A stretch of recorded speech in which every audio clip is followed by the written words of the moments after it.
In this video, I'm going to talk about upper motor neurons. So upper motor neurons, which are different than the motor neurons we talked about before, which are the lower motor neurons.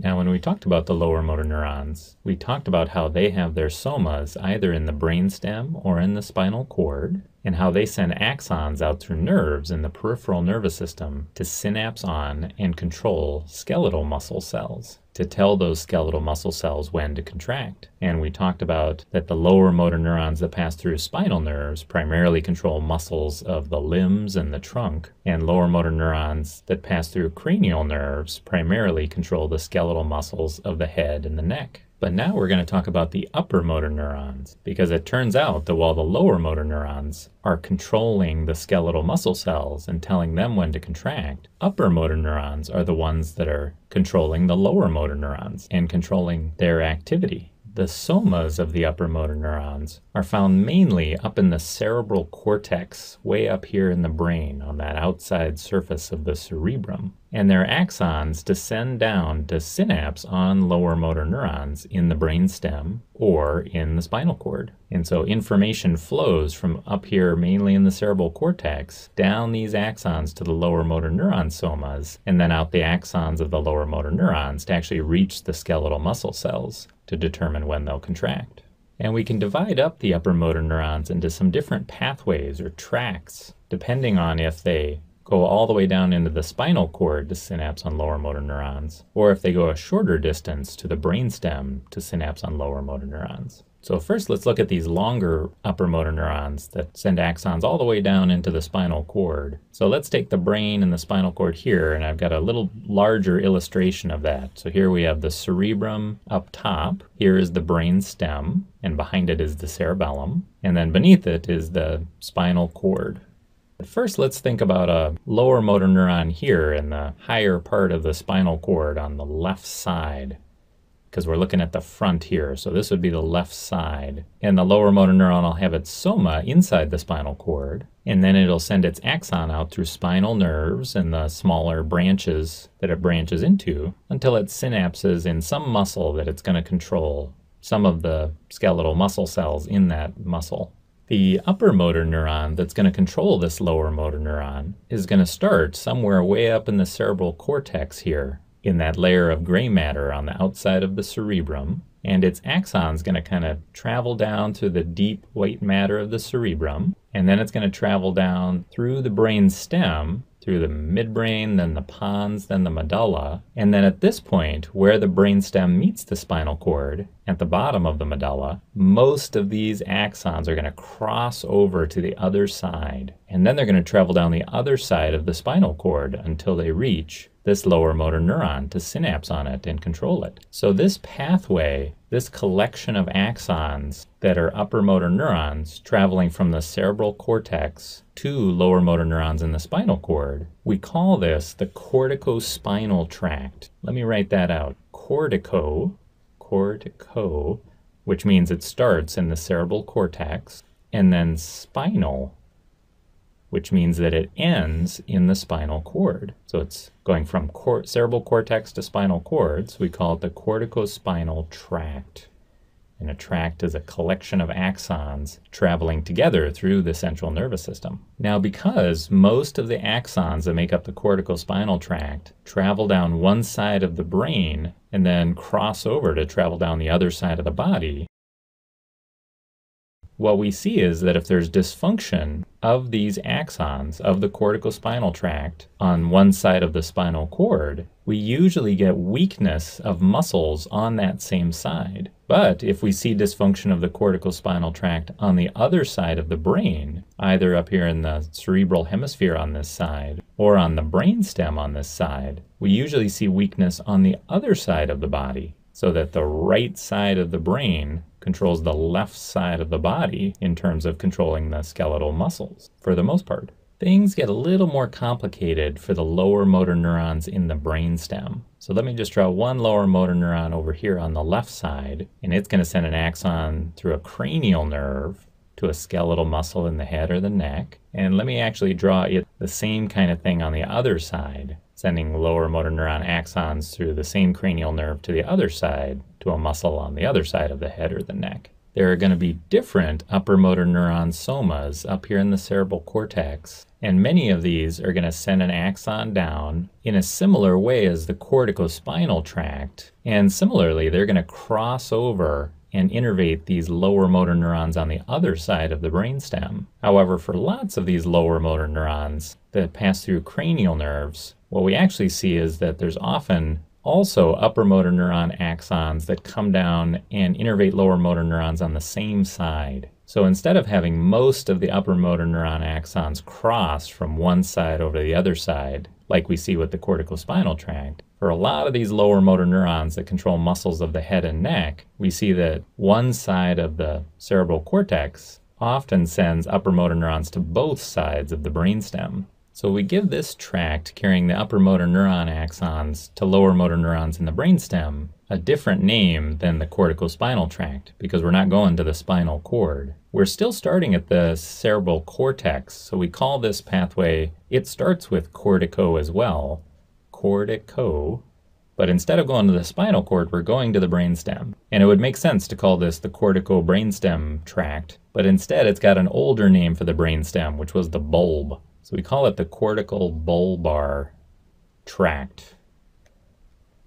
Cortical bulbar tract. And that includes these upper motor neuron axons that are going to innervate lower motor neurons in the brainstem. And because the wiring's a little bit more complicated in the brainstem, we can get some different patterns of weakness with abnormalities of this pathway. So I'll save some of the details of that for later because it gets a little complicated. Dysfunction of either the lower motor neurons or the upper motor neurons can cause weakness. Because if there's a problem with the lower motor neurons and they're not telling the skeletal muscle cells to contract, then there isn't going to be as much contraction and we can see weakness. But it turns out that if there's a problem with the upper motor neurons and they're not telling the lower motor neurons to tell the skeletal muscle cells to contract, we also don't get as much contraction and we can see weakness. In another video, we talked about the lower motor neuron signs, these other things we can see in addition to weakness or even without weakness if there's some problem with the lower motor neurons. And it turns out there are upper motor neuron signs. And just like with the lower motor neuron signs, the upper motor neuron signs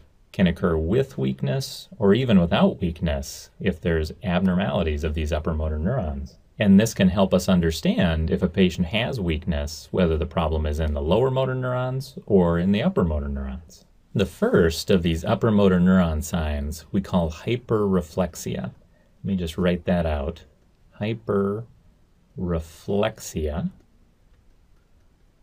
And this is an increase in the muscle stretch reflexes. So let me just write MSR for muscle stretch reflexes. So this is actually the opposite of one of the lower motor neuron signs, which is hyporeflexia, where we see a decrease in the muscle stretch reflexes. So that if this patient over here had some trouble with their corticospinal tract, their upper motor neurons coming down from the cerebral cortex to the lower motor neurons in the spinal cord, when this doctor right here taps this patient in the tendon below the kneecap with a little rubber hammer, instead of less response, instead of less contraction of these muscles, we could see more response. We could see this very brisk kicking out of the leg because these muscles kind of over-respond to that stimulus. The cause of hyperreflexia with upper motor neuron dysfunction is not totally clear, but apparently when the muscle spindles, these little receptors in skeletal muscle that detect muscle stretch, when they're activated and the somatosensory neurons carry that information back into the spinal cord to excite the lower motor neurons to cause the muscle contraction, that is the muscle stretch reflex. Apparently, without periodic stimulation of the lower motor neurons from the upper motor neurons, the lower motor neurons may become kind of super sensitive, so that the normal excitation of this somatosensory neuron causes this very exaggerated response of the lower motor neuron, and you get a bigger reflex. But we definitely don't understand the whole process of why this happens. The next upper motor neuron sign is called Clonise. Clonus. And Clonus involves rhythmic contraction,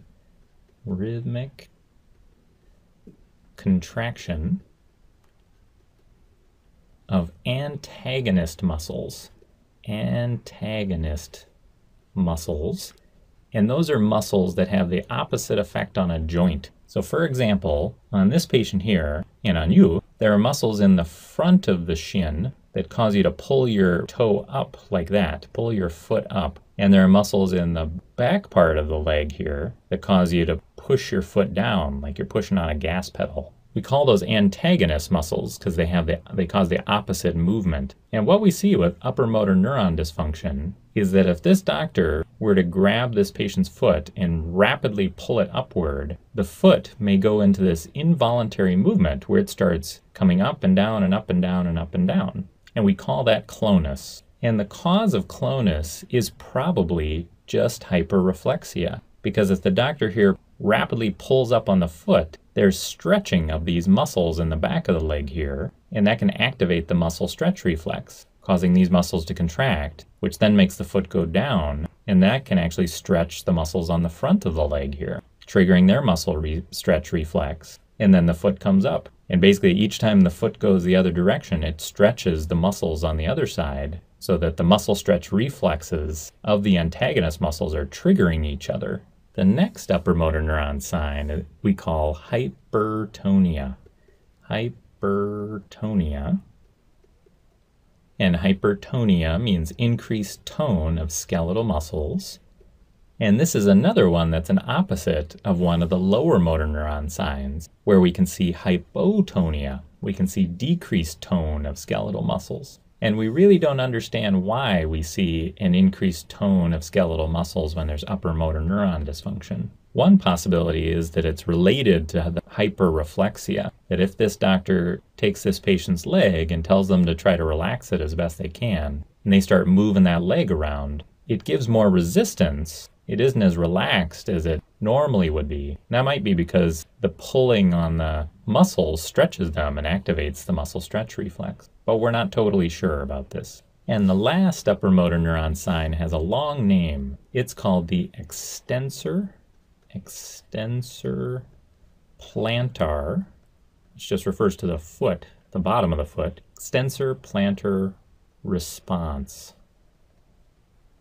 And what this long name means is that if you take a hard object, like they're showing in this picture here, and what we usually use is the hard end of a reflex hammer. And what you do is you scrape up along the bottom of the foot with the hard end. Not really hard, but just enough so that a person can feel it. And the normal plantar response is not extensor, it's flexor. So just like they've drawn here, if you normally scrape something hard up along the bottom of the foot, the toes all flex. They come down in the direction of the bottom of the foot, like they're showing here, this way. But with upper motor neuron dysfunction, we can see this abnormal extensor plantar response, where we scrape up along the bottom of the foot, and then the toes go into extension. They go the other direction, away from the bottom of the foot. So we call that the extensor plantar response. And it also has a person's name, Babinski, so it's called the Babinski sign, because this person described this. And we really don't know the mechanism of the extensor plantar response when there's dysfunction of the upper motor neurons, but it is something that we commonly see.